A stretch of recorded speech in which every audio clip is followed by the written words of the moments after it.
Halo guys, David sini dan selamat datang di video rekomendasi HP akhir tahun 2025. Udah 8 bulan sejak video rekomendasi terakhir. Lumayan lama ya. Jadi ada banyak HP baru yang masuk nominasi. Kalau saya lihat daftarnya di sini, ada lebih dari 50 HP baru dari berbagai kelas harga. Nggak berasa ya? Nah, dari banyaknya pilihan di pasar, HP mana yang menurut saya pribadi terbaik di kelasnya? Kita temukan jawabannya di episode kali ini. Let's go, kita mulai acaranya. Seperti biasa dibuka dengan bukan sambutan, tapi penjelasan aturan main.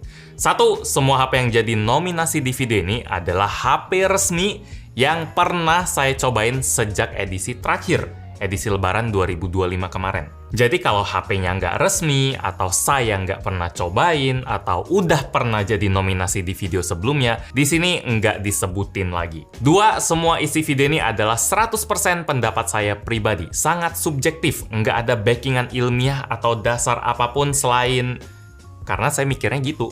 Jawaban nomor 1 yang saya keluarin kalau ada temen yang nanya rekomendasi HP di budget sekian.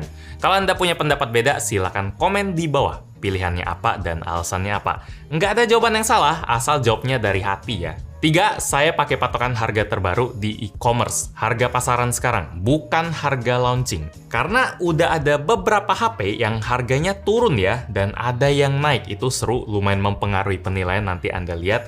Tapi kebanyakan turun sih karena kemakan umur kan. Ada yang awalnya dijual 3 juta tapi sekarang jadi 2 jutaan. Dan otomatis saya masukin ke kategori 2 juta plus-plus. Atau contoh ekstrimnya deh, ini saya kasih dulu. Samsung Galaxy S25 Edge yang dulu dijualnya sekitar 20 juta. Itu kan masuk kategori 15 juta plus-plus. Tapi sekarang harganya udah anjlok ke 12 jutaan. Turun 40%. Jadi otomatis masuk ke kategori 10-15 juta. 4. Ini bukan aturan main, tapi saya nggak bosen buat ingetin kalau video rekomendasi Lebaran 2025 atau akhir tahun 2024 yang kemarin udah setahun lalu masih valid banget. Justru ada banyak hidden gem karena juara tahun lalu masih pada bagus kok sampai sekarang. Dan harganya udah pasti turun karena brand mau abisin stok biar bisa jualan model baru. Tapi kalau Anda maunya beli HP terbaru atau sekedar kepo aja soal pilihan saya karena Anda suka ngadu-ngadu produk, ini video yang paling update. Oke, kita masuk ke nominasi kategori pertama 0-1,5 juta. Kategori kesayangan saya karena zaman sekarang masih ada brand bela-belain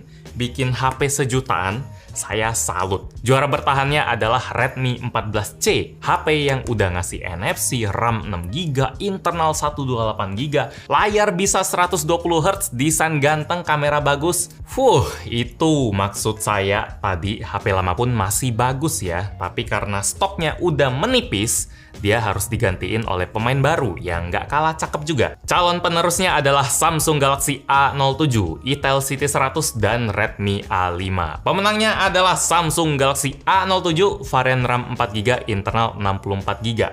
HP anomali sih, karena tumben Samsung jual HP murah speknya bagus. Prosesor Helio G99 yang udah lancar buat main game enteng. Storage-nya tipe UFS yang biasanya dipakai di HP kelas 2 jutaan. Desain simple minimalis yang tahan hujan, layarnya juga terang plus cantik pakai One UI 7, dapat charger lagi. What? Tapi yang harus diingat, rekomendasi ini cuma berlaku buat varian 464 ya. Varian 4128 udah ngelebihin limit 1,5 juta, tapi kalau bisa dapat di bawahnya itu mantap juga. Kalau varian 6128 atau 8256 buat saya kurang rekomen karena harganya udah ketinggian dengan kelemahan yang dia punya. Lanjut ke kategori 1,5 juta sampai 2 juta. Juara bertahannya adalah Infinix Hot 50 4G.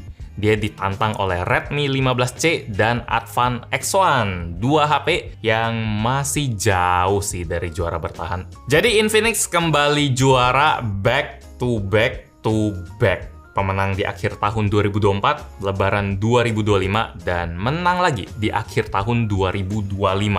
Triple Crown. Bukan sih, itu istilah racing. Infinix Hot 50 4G, HP yang judulnya 1 jutaan, tapi saya udah nggak berani mau kritik apa. Walaupun dia belum ada gyro hardware dan speakernya mono, itu sangat-sangat wajar dan ketutup oleh bagian lain yang sangat bagus. Desain HP 1 jutaan yang unik, nggak niru-niru dan nggak kerasa murahan. Layar kenceng, tajam, cerah, performa mesin andalan, sampai storage jumbo 256GB yang kenceng. Kamera juga bagus, ada NFC dan lain-lain. Menang 3 kali berturut-turut, pantes buat HP yang ngasihnya kebanyakan gini. Buat ngalahin HP ini, kita harus nambah duit lagi ke kategori 2-3 juta. Nominasinya ada banyak nih. Buat ngeganggu, juara bertahan Tecno Camon 40. Ada Itel Super 26 Ultra. Saya nggak bercanda ya, ada HP yang namanya Itel Super 26 Ultra. Pasar HP kadang ada lucunya juga kok. Terus ada Redmi 15, Infinix Hot 60 Pro Plus, Infinix Hot 60 Pro, Tecno Pova 7 5G, Tecno Pova 7 4G, dan Nubia Neo 3 GT 5G. Panjang juga. Buat ini pilihannya agak sulit sih, tapi sulit yang enak ya, karena pada bagus-bagus. Jadi saya coba ngelihat dari kelemahannya aja. Ada Infinix Hot 60 Pro Plus yang desainnya super tipis, pecah rekor, spek juga sadis, tapi jadinya agak mudah panas kalau gaming berat. Tecno Pova 7 4G dan 5G, speknya juga bagus-bagus, baterainya juga badak sampai 7000 mAh, tapi bodinya jadi tebel dan berat. Setelah saya timbang, banding-bandingin, akhirnya saya lebih nyaman buat rekomenin Infinix Hot 60 Pro aja, bukan yang Pro Plus ya.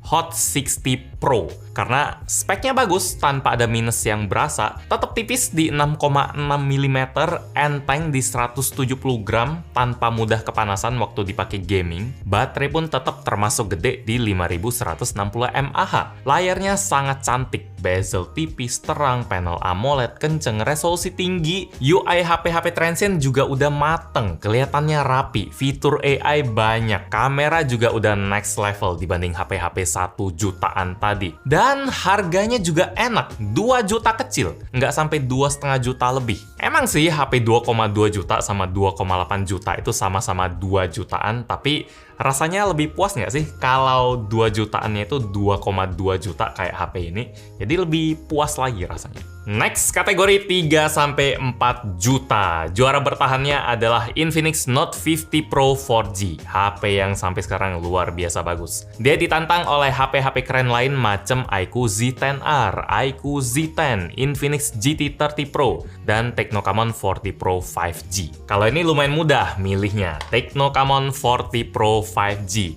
HP yang lagi-lagi anomali ya. HP 3 jutaan kok, fotonya bisa diadu sama Samsung S25 Ultra yang 20 jutaan itu loh. HP 3 jutaan kok bisa masuk ranking atas di DxOMark, bisa nyelip di antara HP-HP mahal, luar biasa. Di video unboxingnya ada saya bahas panjang, HP tipis yang enteng tapi baterai tetap gede, mesin juga nggak dilupain, tetap bagus, udah 5G juga, tahan air, bisa nyemplung, layar cantik, terang, HP yang spesial. Lanjut kategori 4-5 juta. Juara bertahan Poco X7 Pro, ditantang Realme 15 5G, Vivo V60 Lite 5G, Motorola Edge 60 Fusion, Realme 14 5G, dan Samsung Galaxy A36. Pemenangnya terlalu mudah sih, tetap Poco X7 Pro. Nggak perlu banyak mikir buat milih HP ajaib ini, terlalu dominan. HP nggak sampai 5 juta udah dapat RAM 12GB, storage setengah tera UFS 4.0. Tidak normal. Prosesor yang sangat kenceng di kelasnya, spek-spek display, baterai, kamera, desainnya pun nggak selebay HP Poco pada umumnya. Lebih bisa diterima buat kebanyakan orang. Saking jauhnya, kalau HP ini dijual di harga 5-6 juta, buat saya pun masih masuk akal ya. Di sini saya bener-bener bisa bilang kalau harga Poco emang terlalu ekstrim. Berikutnya kategori 5-6 juta. Juara bertahan Xiaomi 14T yang stoknya udah makin tipis, saking langkanya bahkan ada yang jual di atas 6 juta. Dia ditantang oleh iQOO Neo 10 dan Galaxy A56. Dua pilihan yang bikin bingung sih, masing-masing ada bagusnya sendiri. Kayak iQOO, dia menang di desain tipis tapi baterainya 7000 mAh, chargingnya super kenceng, prosesor juga monster. Samsung kebalikannya, UI-nya kenceng, kameranya mantep, bodinya lebih solid bahannya, tahan nyemplung juga. Dua HP yang sangat berbeda, dan sayangnya bikin jadi nggak ada yang menang semua ya. Kalau saya harus milih, biar seru, saya bakal lebih ngarah ke Samsung. Ini A55 by the way, karena lagi nggak ada A56 di studio ini, cuma jadi perwakilan A56. Kalau saya lebih ngarah ke A56 karena kalau cari performa, si iQOO bisa dimendang-mendingin oleh Poco X7 yang lebih murah tadi. Samsung bisa ngasih rasa yang lebih unik aja lewat UI yang udah dikenal banyak orang, yang udah disukain banyak orang, sama kamera yang lebih mantep buat foto-foto sama rekam video. Harganya juga udah enak di 5 juta kecil. Dulu itu buat dapat varian 8256 harus bayar 6,7 juta. Sekarang udah 5,2, 5,3. Tapi sekali lagi, kalau Anda nyari performa maksimal, jangan pilih Samsung A56 ya. Udah ada banyak HP lain yang prosesornya lebih gila dan baterai lebih gede, aksesoris juga lebih lengkap kayak iQOO Neo 10. Mungkin ada yang nanya, Bang, kok kategori 5 jutaan nggak ada Poco F7? Kan dia launchingnya di 5 jutaan. Yep, harusnya dia ikut bertempur bareng Samsung dan iQOO barusan ya, tapi entah kenapa pas video ini dibuat, harganya 6 juta lebih 29.000. Itu pun udah harga promo guncang. Jadi otomatis dia masuk ke next kategori 6-8 juta. Mateng sih, soalnya dia auto satu grup sama si kakak Poco F7 Pro. Padahal kalau dia nggak naikin harga, ya mainnya di kelas 5 jutaan, cuma kita harus ikutin aturan, kita udah bikin sendiri tradisi dari sejak awal. Jadi dia harus main di divisi di atasnya dan nemu lawan yang lebih serem. Di kategori 6-8 juta, juara bertahannya adalah Vivo V50. Doi ditantang oleh Realme 15 Pro, Xiaomi 15T, Vivo V60, Motorola Edge 60 Pro, Honor 400, Realme GT7, Poco F7 Pro, dan Poco F7 ini. Ya, pemenangnya adalah Realme GT7. Ini plot twist yang awalnya saya juga nggak nyangka sih. Pas saya bikin daftar nominasi, insting saya langsung mikir yang menang antara Xiaomi 15T atau Poco F7 Pro nih. Biasanya kan Xiaomi T atau Poco F itu selalu dominan di tiap rekomendasi. Itu biasanya. Tapi saya kan nggak boleh milih cuma karena biasanya. Tiap nominasi harus dipikirin.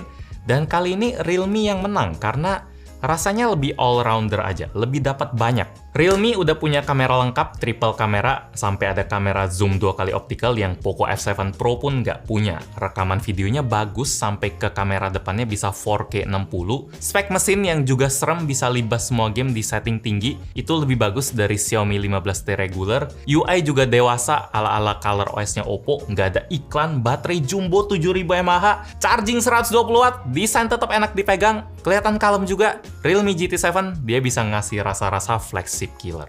Bagian yang dia fix kalah dari keluarga Xiaomi, storage-nya cuma 256GB aja. Udah lumayan lega, tapi keluarga Xiaomi berani ngasih 512GB. Lanjut ke kategori 8-10 juta. Juara bertahannya adalah Xiaomi 14T Pro. Penantangnya adalah Xiaomi 15T Pro, Samsung S25 FE yang by the way juga turun harga dari kelas 10 jutaan, dan Poco F7 Ultra. Turun harga juga dari 10 jutaan. Pemenangnya adalah Xiaomi 15T Pro. HP yang sangat berasa flagship dari pertama kali megang. Bodinya bener-bener solid, mewah, kamera punya periskop sampai 5 kali, plus racikan Leica. Foto, rekam video udah mantep semua, prosesor nggak usah ditanya, ini Xiaomi kelas atas, storage-nya udah pesta. HP ini bikin next kategori berasa pelit, kategori 10-15 juta. Juara bertahannya adalah Oppo Find X8. Dia ditantang oleh yang paling fresh nih, iQOO 15, terus Vivo X300, Oppo Find X9, Huawei Pura 80 Pro, Samsung Z Flip 7, Reno 14 Pro 5G, dan Galaxy S25 Edge. Pemenangnya adalah Vivo X300. Easy. Saya sangat suka HP yang ukurannya pas di tangan gini. Dia layarnya cuma 6,31 inci, tapi feel-nya tuh bisa berasa lebih garang dari yang lain. Tetap mewah lagi. Materialnya kualitas dan mesinnya lebih total, nggak ada potong-potong kayak saingannya yang lebih gede. Vivo X300 bisa ngasih tipe USB lebih kenceng, layar lebih pintar dari saingannya, yang sama-sama mahal by the way. Walaupun kecil, prosesornya tetap flagship, baterainya tetap jumbo, kamera tetap jagoan, dan UI yang makin mateng lagi. Kecil nggak jadi kelemahan, tapi justru jadi daya tarik andalan. Iya, Samsung Edge udah diskon 40% tapi rasanya ya agak itulah tetap kamera ya. Terakhir kategori 15 juta plus ada Vivo X300 Pro, Oppo Find X9 Pro, iPhone 17, iPhone 17 Pro, Huawei Pura 80 Ultra, Vivo X Fold 5, Samsung Z Fold 7, Oppo Find N5, Huawei Mate XT, dan Asus ROG Phone 9. Sesuai tradisi, saya nggak bakal milih buat kategori terakhir ini. Kalau suka Oppo ya ambil Oppo, iPhone ya iPhone, kalau suka foldable sekarang udah banyak pilihan. Kalau mau naikin status ya ambil Huawei Mate XT yang lipat 3-50 juta itu. Di level ini saya cuma mau bilang selamat bersenang-senang milih HP-nya. Nontonin aja beberapa pilihan ya, karena tiap HP ada uniknya sendiri ya. Teknologi tertinggi dari masing-masing brand dipamerin semua di kelas ini. Demikian rekomendasi gadgetin buat akhir tahun 2025. Semoga membantu buat bikin keputusan atau menuhin rasa kepo Anda aja. Like kalau suka dengan video ini, dislike kalau nggak suka. Kita ketemu lagi di video selanjutnya. Yo. Ya Mate XT nggak ada sih. Nggak mungkin punya sih. Gitu. Samsung ada ya, tapi nggak tahu masuk atau nggak. Samsung Trifold. Trifold atau nggak ada namanya ya. Serinya Z Fold 3 gitu. Ya, Z Fold 3 pangkat 3 TCL. Oh iya.